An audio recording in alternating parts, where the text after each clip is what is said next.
ko rin nagpasalamat sa Happy mga birthday. bisita, sa kay Pastor, kasi ano, yung si Pastor Velasco, ang pamilya niya, sila talagang ano, yung unang nag-ano sa akin na ano ako, kasi dati di ba, ano, under sa, ano, parang nag-attend ako ng, ano nila, ng, nag-attend ako doon sa simbahan palagi, tapos sinikayat ako ni late Pastor Chito Velasco. Bali, siyang nag-invite sa akin, kaya ngayon, all ano na ako, at saka nagpapasalamat ko kasi simula na nga, nung katanggap kay Jesus.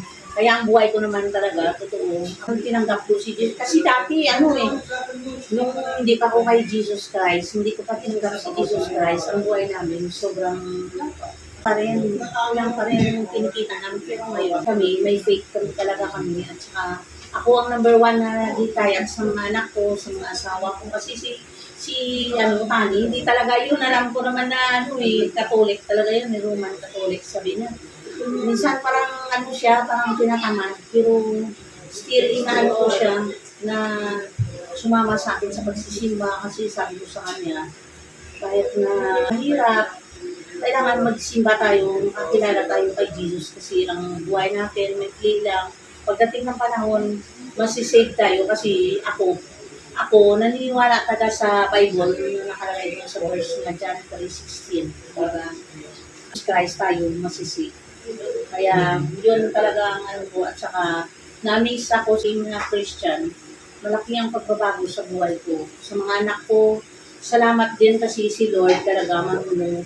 Kasi binigyan niya ako ng ano ng